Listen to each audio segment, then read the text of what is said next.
today we're going to go over the third instructional enhancement of ECRI. So let's talk about the instruction. We're going to look at the ECRI teaching routines. There are 24 ECRI routines, and today we're going to focus on one as an example, and that would be the letter name routine, which I have here.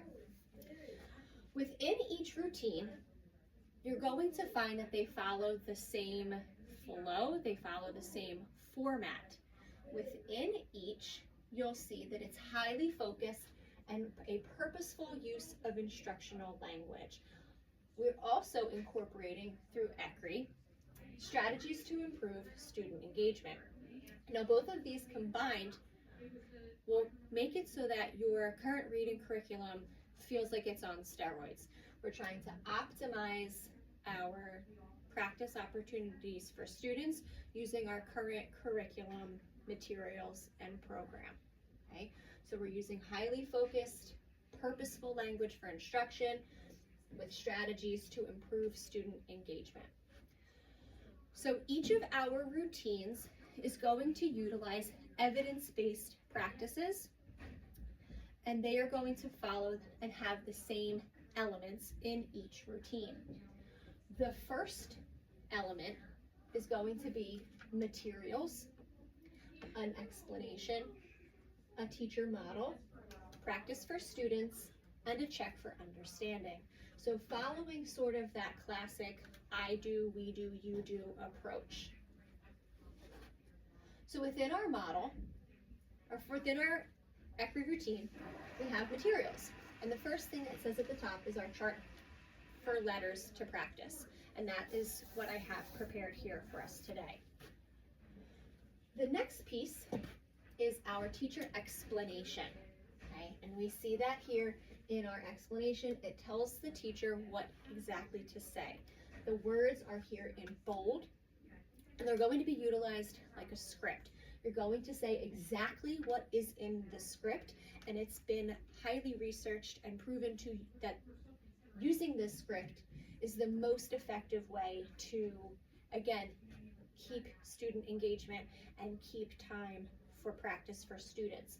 So it's encouraged and recommended that teachers use this script exactly the way that it's written, especially in the early weeks of implementation and especially implementing a new routine. So you're going to say this exactly as it has written. It's been found that teachers who do not stick specifically to this script often talk 3 to 4 more times during a lesson, which we know is going to increase teacher talk and reduce the amount of time that students have to practice, and it's definitely going to break their engagement and attention during a lesson. We want lessons to be quick and for students to maximize their time for practice. Okay? So for this routine, it says you're going to practice saying letter names. When I point to a letter, say the letter name in your head. When I tap, say the letter name out loud. So we're telling students what we want them to do and how we want them to do it. I want you to tell me the letter name, and I want you to do it when I tap. Okay, so what we're asking and how we're asking them to do it.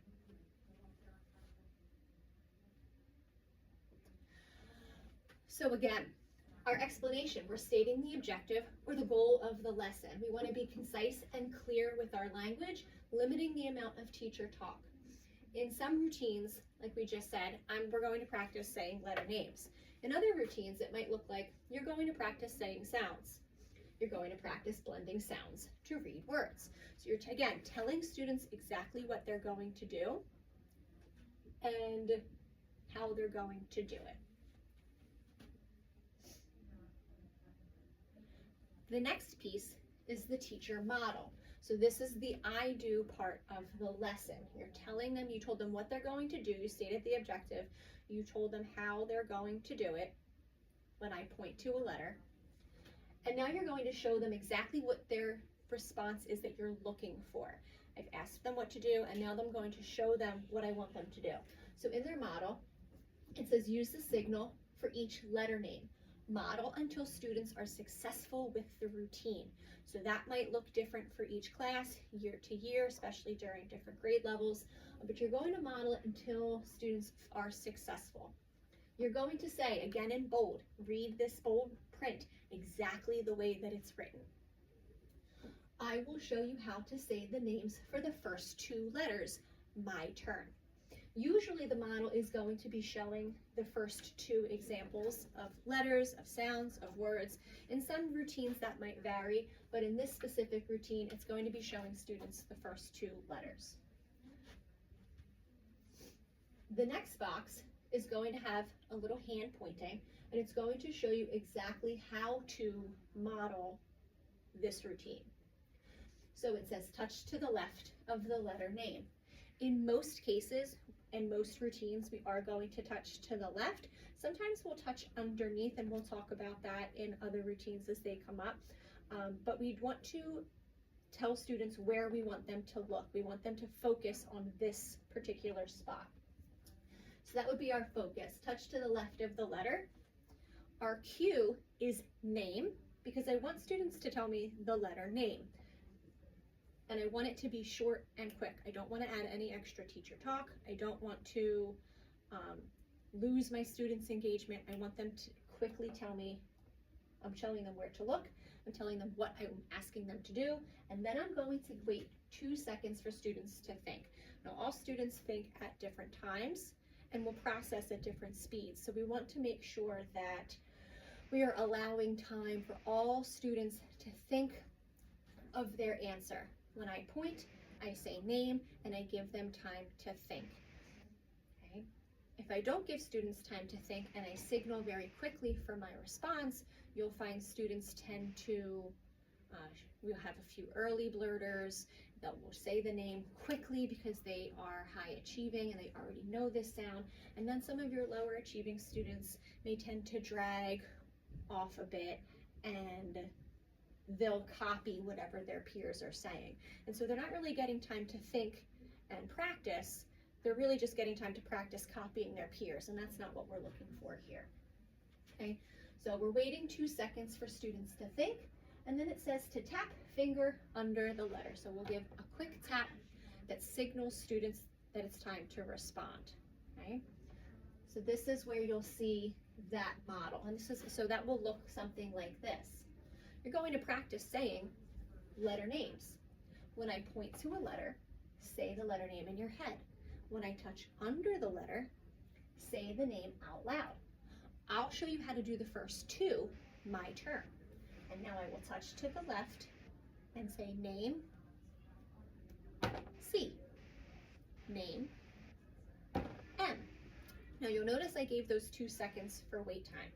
And in those 2 seconds, I tapped my toes. I said name, C, name, M. Some teachers may find the toe tapping to be easy for them to count those 2 seconds because we really want to be consistent with our 2 seconds. The 2-second wait time helps to make your routine more rhythmic. Students can predict when you're going to call for the next sound and signal for the next sound. And so that also research has shown to help keep students engaged. Some other signals teachers might find comfortable for those 2 seconds might be to do a little head nod, or maybe they might do a quick 1-2 behind with their hands. Some may even point and do their toes or tap 2 fingers. We want this signal, your 2-second count, whatever you feel comfortable with, to be something that is natural to you, but also something that's not loud and distractive. We don't want big hand signals or pats. We're really giving students a time to think and process. And any type of distracting signal or tapping or sound is really going to impact their ability to think, especially some of your lower processing students. So you really want to give them that quiet time to focus while you're counting your 2 seconds. Okay? So that's the my turn portion. We went over materials. I explained what you're going to do, how you're going to do it, and then I modeled 2 examples. Okay?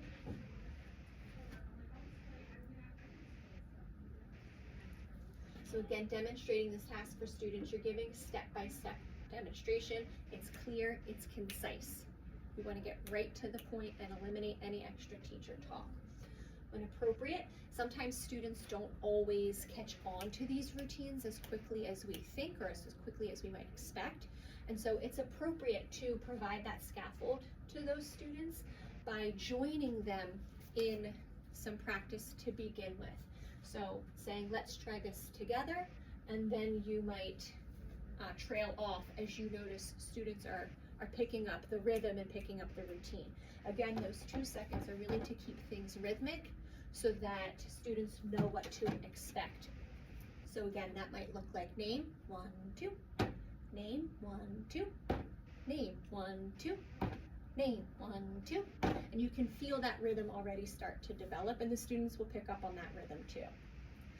As time goes on and this becomes more routine, when you go back to that explanation, you may eliminate some of the words that you're saying.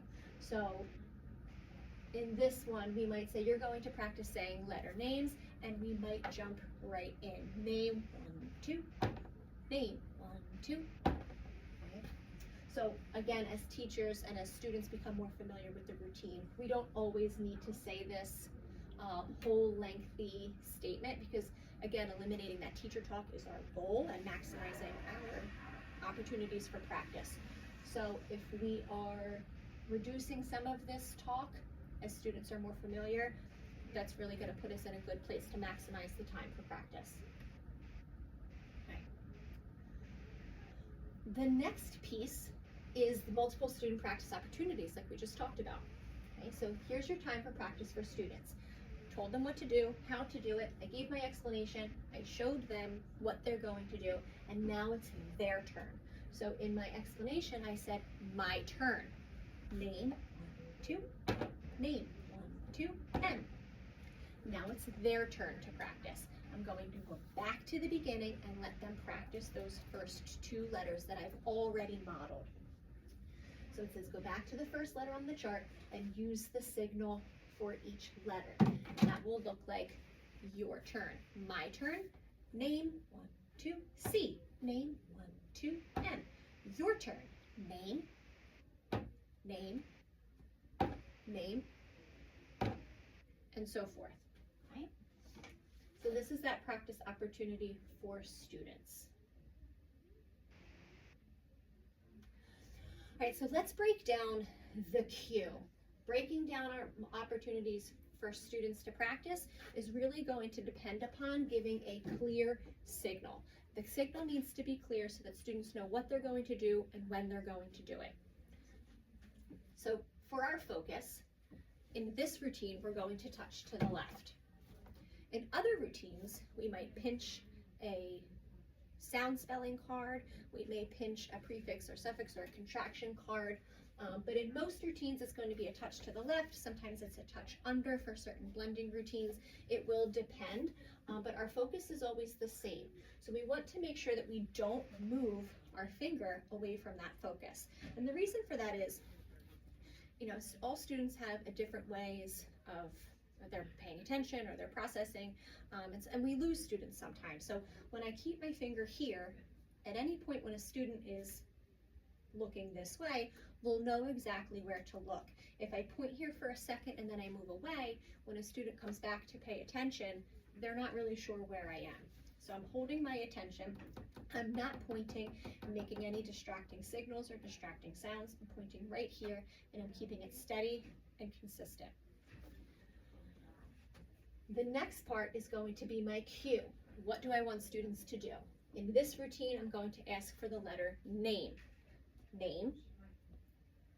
Some routines you may be asking for sounds, words, contractions, prefixes, and suffixes, etc. I'm going to say the cue quickly and clearly. I want to say it quick with no droning, because what tends to happen, we know as teachers, when I say something, the students will repeat in the same way that I say it. So if I were to say C name, the students will say C name M. And that process, that gets boring for students after a while. It gets boring for the teacher, it gets boring for students. You lose student engagement, and then we lose opportunities to practice, and that's not the goal of enhancing our reading curriculum. So saying it quickly, saying it with an upbeat, perky tone is really going to model for students the way I want you to say it. Name, C, name, M. So I'm modeling how I want them to say it with no droning, and I'm saying the cue for each item in the practice chart. Sometimes what teachers tend to do is to drop off that cue as they're presenting, and as you drop off the cue, you're going to drop off student engagement. Once you drop your cue, you're going to lose some of those students who struggle to pay attention.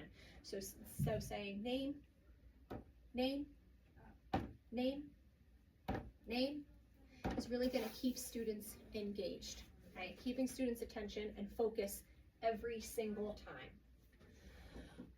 The next part of our signal is the 2 seconds. So it's going to be 2 seconds on most of your routine cards. Again, there are 24 different routines that our teachers are going to be learning.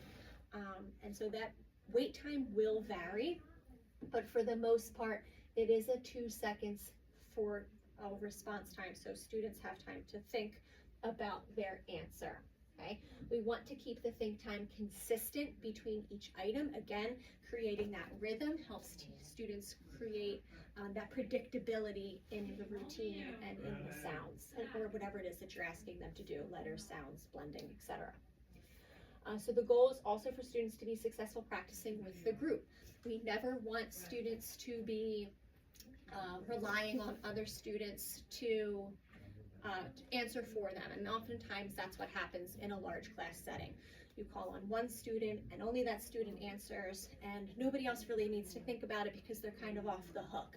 We want to keep all of our students engaged and keep all of our students on the hook and responsible for their own learning. So making sure that they can be successful practicing with the group gives them that 2 seconds so that your high achievers can think and they're ready, and your lower processing students also have time to think and can be successful with the group. The last part of our signal is the actual signal, the tap, the slide, or the loop. In certain routines, in this routine, we're going to tap, let students know that we want them to respond. In other routines, it might be a slide, it might be a loop in certain blending routines. So we want to give the signal, letting students know now is the time to respond. It's highly recommended to follow the routine the way that it has been written. It's been highly researched and very successful. Again, teachers who are not following this script or deviating from the cues tend to lose students. They have 3 to 4 times more teacher talk than student opportunities for practice. So we want to make sure we're following the routine just like a script, exactly the way that it's written, signaling clearly, and providing a narrow window of response. So again, if you're droning with your name and your cue, name, C, name, M. Students are going to drone, or if you're holding your finger for too long, you're going to get students who are saying C, C, C, C, C, and now I might be moved on, and some students are still back here at C. That also becomes a problem because you're not allowing the time for your lower processing students to have an opportunity to practice. You're only giving them an opportunity to copy what their peers have said. So we want to make sure that we are being super consistent and giving it a quick tap, not holding for too long on this particular routine because we want students to all respond at the same time. Now there are other routines, blending routines for example, where you will hold for a longer time, or in the sounds in the sounds routine you will hold some of those sounds for a little bit longer. But in this particular routine, you want it to be quick. But again, if you're holding those sounds for a longer time, that will be consistent and students will know what to expect. Immediately move to the next item so that again, students are not sticking with one letter or one sound. You have already moved on, your high achieving students are ready to move on, and your lower processing students are still back here at other letters or other sounds. And then they're not really getting that fair opportunity to practice, they're just getting opportunities to copy.